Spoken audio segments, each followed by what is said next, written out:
Hello guys, तो कैसे हैं आप सभी लोग। स्वागत है आप सभी लोगों का इस यूट्यूब चैनल पर।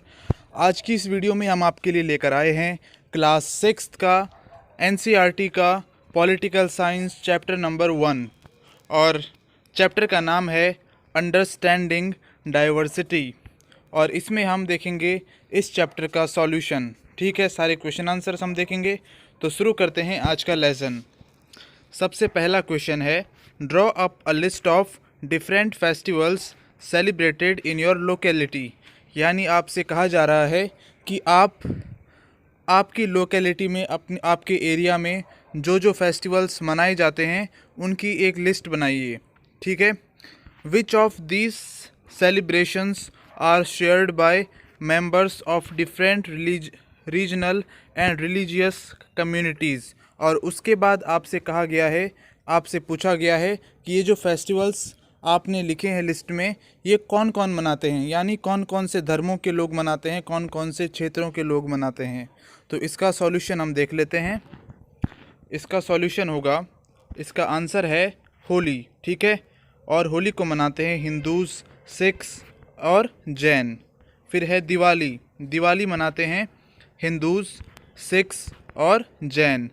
तीसरा है ईद उल फितर और ये मनाते हैं मुस्लिम्स। फिर है क्रिसमस और ये मनाते हैं क्रिश्चियंस। फिर है लोहरी और लोहरी मनाते हैं हिंदूज़ एंड सिख्स। उसके बाद आगे देखिए, फिर है रक्षाबंधन और इसे मनाते हैं हिंदूज़ और सिख्स और जैन। ठीक। और फिर है गुड फ्राइडे और इसे मनाते हैं क्रिश्चियंस। तो इस तरह से ये हुई लिस्ट।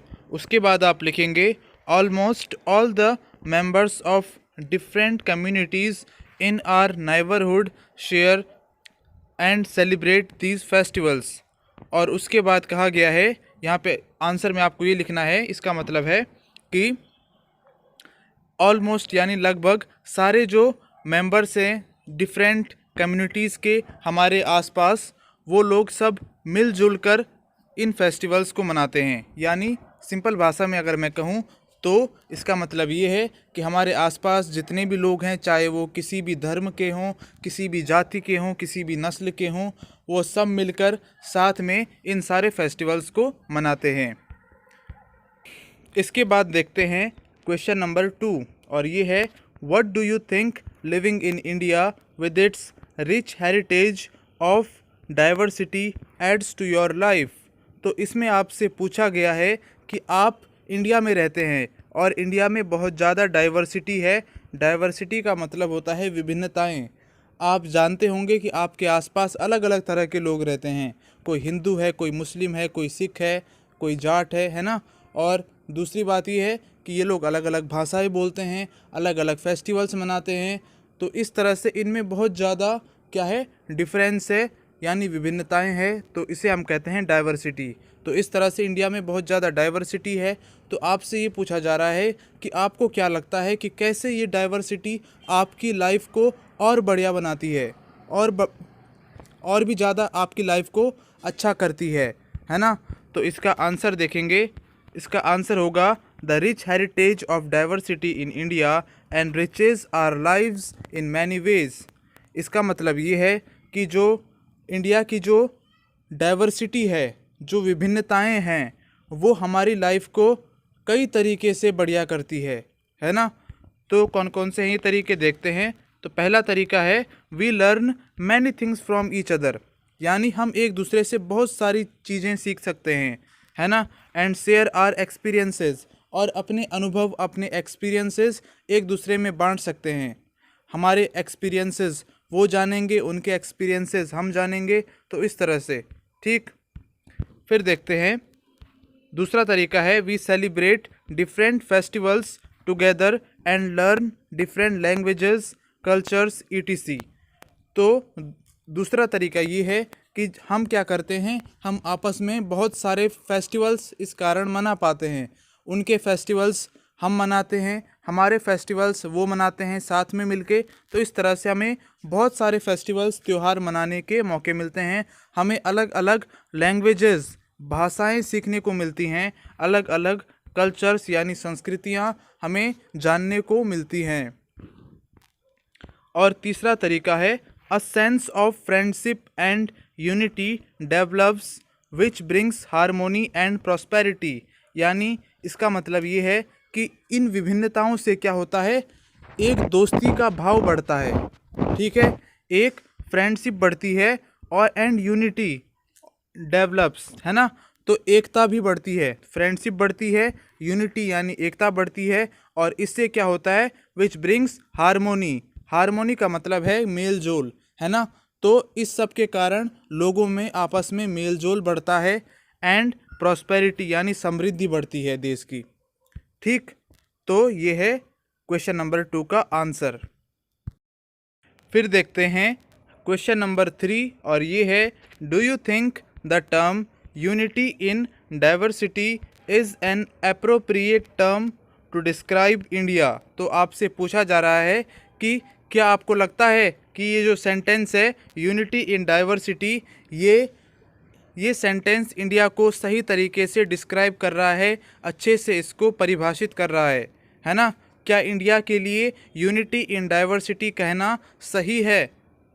और फिर है what do you think Nehru is trying to say, आपको क्या लगता है कि नेहरू क्या कहना चाहते हैं about Indian unity in the sentence coated above from his book the discovery of India.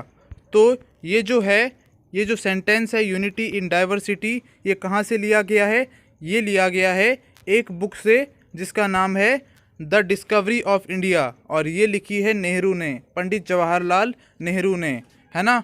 तो आपको ये बताना है कि ये सेंटेंस जब नेहरू जी ने अपनी इस बुक में लिखा तो वो भारत की एकता के बारे में, इंडियन यूनिटी के बारे में क्या कहना चाहते थे, ठीक है, तो ये आपको बताना है।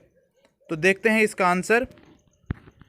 इसका आंसर होगा the phrase unity in diversity very well describes India.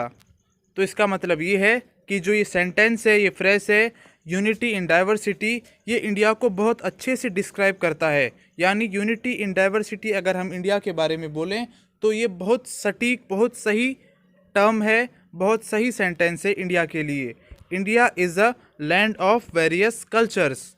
India में बहुत सारी अलग अलग तरह की संस्कृतियों वाले लोग रहते हैं, कास्ट, अलग अलग कास्ट के लोग रहते हैं, अलग अलग जातियों के लोग रहते हैं, क्रीड एंड रिलीजन्स, और अलग अलग धर्मों के लोग रहते हैं। आप जानते होंगे आपकी क्लास में भी कोई हिंदू होगा, कोई मुस्लिम होगा, कोई सिख होगा, तो इस तरह से इंडिया में अलग अलग धर्मों के लोग भी रहते हैं, है ना।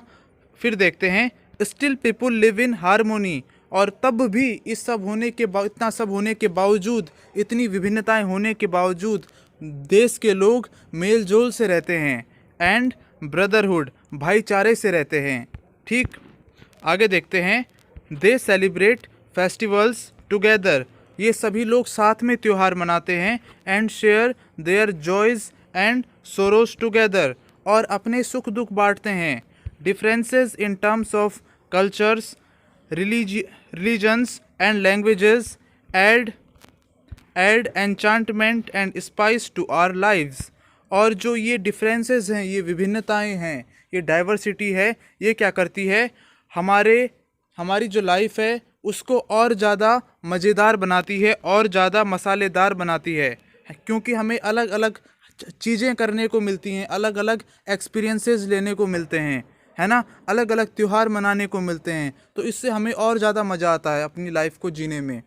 ठीक, आगे देखते हैं this diversity helps us live a harmonious life, और ये जो डाइवर्सिटी है ये हमें हेल्प करती है ताकि हम एक हारमोनियस लाइफ जी सकें, मतलब मेल जोल से भरी जीवन हम जी सकें, मेल जोल से भरा जीवन हम जी सकें, और खुशहाल जीवन हम एक जी सकें।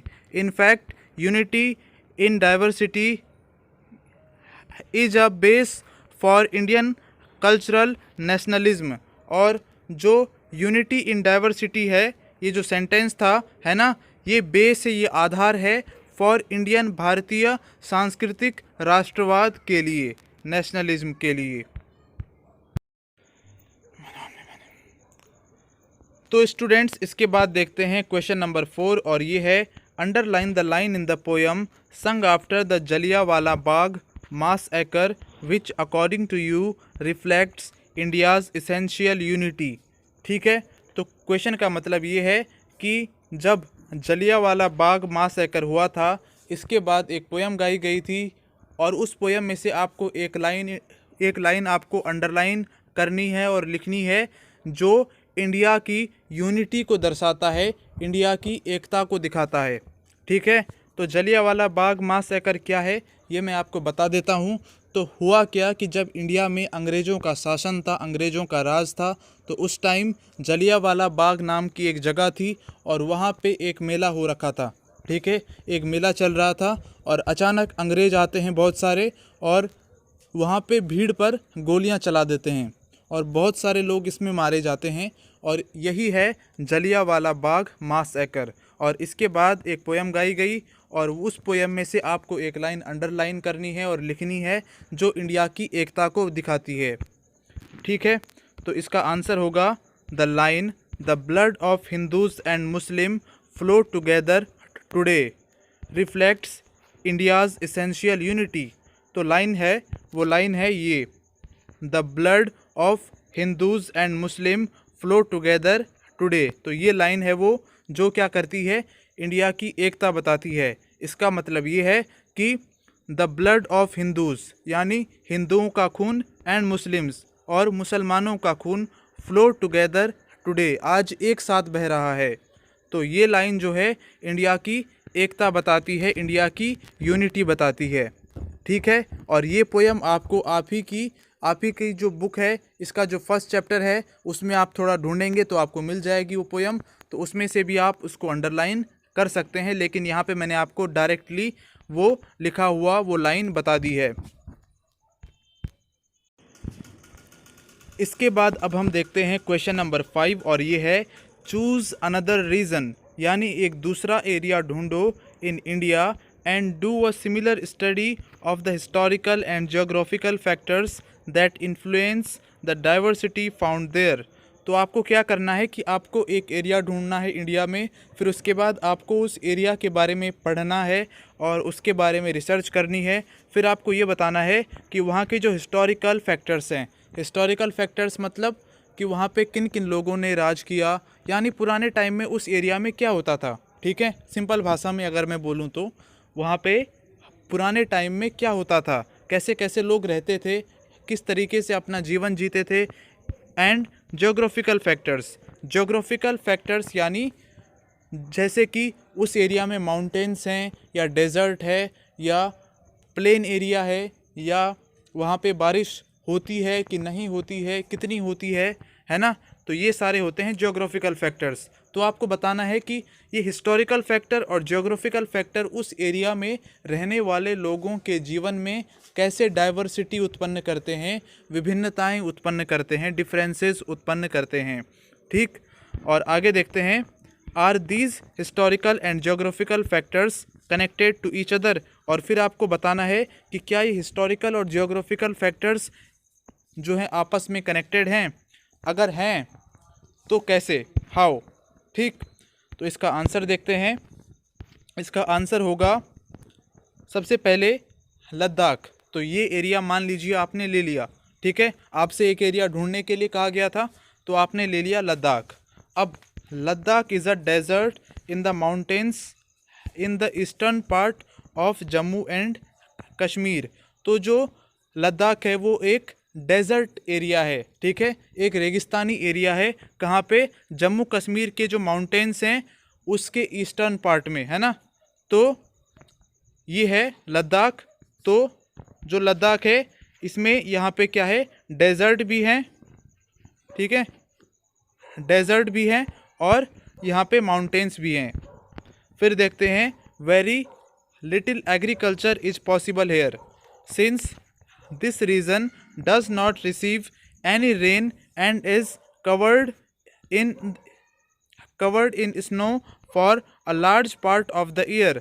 अब जो है ये जो लद्दाख है यहाँ पे जो है एग्रीकल्चर नहीं होता, यानी खेती नहीं होती है। इसका कारण ये है कि यहाँ पे बारिश ही नहीं होती है, ठीक है। तो यहाँ पे बारिश नहीं होती है इसलिए यहाँ पे एग्रीकल्चर भी कुछ खास नहीं होता है। है ना, और पूरा एरिया साल के एक बहुत लंबे टाइम तक, है ना, जो ईयर होता है उसके एक बहुत लंबे टाइम तक, बहुत महीने यहाँ पे बर्फ़ की मोटी चादर रहती है। ठीक है, तो यहाँ पे बर्फ़ की मोटी मोटी परतें रहती हैं साल के ज़्यादातर टाइम में। फिर देखते हैं, it was considered a good trade route as it had many passes through which caravans travelled to what is today called Tibet. तो मैंने आपको बताया कि जो लद्दाख है वहाँ पे डेजर्ट भी है और माउंटेन्स भी हैं। तो क्योंकि लद्दाख में माउंटेन्स हैं, है ना, तो इस तरीके के वहाँ पे माउंटेन्स होंगे। तो क्या होता है, देखिए, इन माउंटेन्स के बीच में से ना ये वाला जो एरिया होता है, ये यहाँ पे घाटियाँ होती हैं, है ना, और इन घाटियों में रास्ते होते हैं इधर उधर जाने के लिए। तो इन्हीं को कहते हैं पासेस, यानी दो पहाड़ों के बीच में से घाटी वाला जो रास्ता होता है उसे कहता है, वो कहलाता है पासेस। ठीक है, उन्हें कहते हैं पासेस। तो जो पुराने टाइम में जो व्यापारी होते थे, उन्हें जब तिब्बत जाना होता था, है ना, कहाँ जाना होता था, तिब्बत, तो वो क्या करते थे, वो बहुत सारे अपने ग्रुप बनाते थे और उसके बाद क्या करते थे, इन पासेस से होकर जाते थे तिब्बत। ठीक है, इन घाटियों वाले रास्तों से होकर तिब्बत जाते थे व्यापारी लोग। ठीक है, दीज कैरावान्स कैरिड टेक्सटाइल्स, और ये जो कैरावान्स होते थे, जो ग्रुप्स होते थे, इनमें टेक्सटाइल होती थी। टेक्सटाइल्स मतलब यानी कपड़े होते थे, स्पाइसेस होते थे, मसाले होते थे, रॉ सिल्क यानी कच्चा सिल्क होता था, एंड कारपेट्स, और क्या होती थी, चटाइयाँ होती थी। ठीक है, फिर देखते हैं, बुद्धिज़्म रीच्ड तिब्बत विया लद्दाख। तो आप जानते हैं कि बुद्धिज़्म की स्टार्टिंग कहाँ से हुई, इंडिया से हुई, है ना, और ये जो व्यापारी थे ये इंडिया में आए और इन्होंने जाना बुद्धिज़्म के बारे में इंडिया में, और बुद्धिज़्म के बारे में जानकारी अपने साथ लद्दाख ले गए, और लद्दाख के रास्ते होते हुए तिब्बत पहुंच गई बुद्धिज़्म के बारे में जानकारी। और जब वहाँ के लोगों ने बुद्धिज़्म के बारे में जाना तो उन्होंने बुद्धिज़्म धर्म अपना लिया। तो इस तरह से जो बुद्धिज़्म है वो तिब्बत पहुँचा लद्दाख के रास्ते। ठीक है, Ladakh is also called little Tibet, और जो लद्दाख है उसे लिटिल तिब्बत यानी छोटा तिब्बत भी कहा जाता है। Islam was introduced in this region more than 400 years ago and there is a significant Muslim population here. तो यहाँ पे जो है, यहाँ पे जो इस्लाम धर्म है, यानी जो मुस्लिम्स होते हैं, वो यहाँ पे कब पहुँचे, 400 ईयर्स एगो। तो इस्लाम धर्म यहाँ पे 400 ईयर्स एगो यानी 400 साल पहले पहुँचा। And there is a significant Muslim population here, और यहाँ पे अच्छी खासी मुस्लिम पॉपुलेशन है इस टाइम पे। ठीक है, फिर उसके बाद है केरला। ठीक है, तो इसी तरह से अब हम इसके बाद हमने एक और एरिया ले लिया, वो है केरला। अब केरला के बारे में थोड़ा जान लेते हैं। तो देखिए, Kerala is a state in the south west corner of India. तो केरला कहाँ पे है, साउथ वेस्ट कॉर्नर पे। आपने इंडिया का मैप देखा होगा, इस तरह से होता है नीचे, है ना, लास्ट में, और यहाँ पे है केरला। ठीक है, ये वाला एरिया जो है ये केरला है। तो यहाँ पे केरला है। It is surrounded by the sea on one side and hills on the other side. तो ये जो केरला है, इसकी एक तरफ तो क्या है, सी है, समंदर है, और इसकी दूसरी तरफ क्या है, पहाड़ियाँ हैं, माउंटेन्स हैं, हिल्स हैं। ठीक है, तो फिर आगे देखते हैं, a number of spices like pepper, cloves and cardamoms are grown on the hills. तो यहाँ पे जो है मसाले उगाए जाते हैं, कौन कौन से, पेपर, क्लोव्स, कार्डेमम्स, है ना, तो ये मसाले यहाँ पे उगाए जाते हैं। यहाँ पे जो पहाड़ियाँ हैं उनमें ये मसाले उगाए जाते हैं। It is spices that made this region an attractive place for traders. और यहाँ पे क्योंकि मसाले हैं, है ना, तो मसाले यहाँ पे बहुत ज़्यादा होते हैं, तो इसी कारण जो है जब व्यापारियों को इसके बारे में पता चला कि यहाँ पे मसाले होते हैं, तो वो इस एरिया में आए और उन्होंने यहाँ पे जो है इन मसालों के बारे में जाना। ठीक है, और यहाँ पे आए और यहाँ से मसाले लिए और दूर दूर बेचने ले गए। ठीक है, Christian Jews and Arab traders were the first to come here. तो ये लोग यहाँ पे सबसे पहले आए थे। कौन? Christian Jews and Arab traders. ठीक है, फिर देखते हैं because of all these various historical influences people in Kerala practice different religions such as Judaism, Islam, Christianity, Hinduism and Buddhism. तो क्योंकि यहाँ पे व्यापारी आए, उसके बाद आपने जाना कि ये लोग आए Christian Jews and Arab traders, है ना, तो इसीलिए जो है केरला में बहुत ज़्यादा विभिन्नताएं उत्पन्न हो गई, बहुत ज़्यादा डिफरेंसेस उत्पन्न हो गए। फॉर एग्जांपल के लिए यहाँ पे अलग अलग धर्मों के लोग रहते हैं, डिफरेंट रिलीजन्स के लोग रहते हैं, जैसे Judaism, Islam, Christianity, Hinduism and Buddhism. ठीक, आगे देखते हैं। Both regions were influenced by Chinese and Arab traders. ठीक है, तो ये जो दोनों एरियाज़ हैं, यानी जो लद्दाख है और जो केरला है, ये चाइनीज़, है ना, और जो ये हैं, ये अरब ट्रेडर्स, इनके कारण प्रभावित रहा, इनसे इन्फ्लुएंस्ड रहा, है ना। It was the geography of Kerala which allowed for the cultivation of spices and special geographical location of Ladakh and its wool that drew traders to these regions. तो देखो, जो केरला की जो ज्योग्राफी है ना, वहाँ पे जो पहाड़ हैं, उनके कारण वहाँ पे क्या हुआ, वहाँ पे जो है स्पाइसेस उगे, है ना, और इसी के कारण जो है जो ट्रेडर्स थे, व्यापारी थे, उनका ध्यान केरला की तरफ पड़ा। इसी तरह से जो लद्दाख की लोकेशन है और यहाँ पे जो वूल यानी ऊन मिलती है ना, तो इसी कारण जो है व्यापारियों का ध्यान लद्दाख पे पड़ा। Thus, history and geography are often tied up in the cultural life of a region। तो इस तरह से हम कह सकते हैं कि जो हिस्ट्री है यानी इतिहास है और जो ज्योग्राफी है उस एरिया की, उसी के कारण जो है डाइवर्सिटी उत्पन्न होती है ना, और वहाँ की जो कल्चरल लाइफ है यानी जो संस्कृति है, जो त्यौहार वो मनाते हैं, जो डांस वो करते हैं, जो गाने वो गाते हैं, जो भाषाएं वो बोलते हैं, वो सब इन्फ्लुएंस्ड रहती हैं, प्रभावित रहती हैं। ठीक है, तो इस तरह से ये चैप्टर आज की इस वीडियो में हमारा यहीं तक हो गया, ये कंप्लीट हो गया ये चैप्टर, और जल्दी मिलेंगे आपसे अगली वीडियो में। तब तक के लिए अगर आपने इस YouTube चैनल को सब्सक्राइब अभी तक नहीं किया है तो इसे सब्सक्राइब कर दीजिए, क्योंकि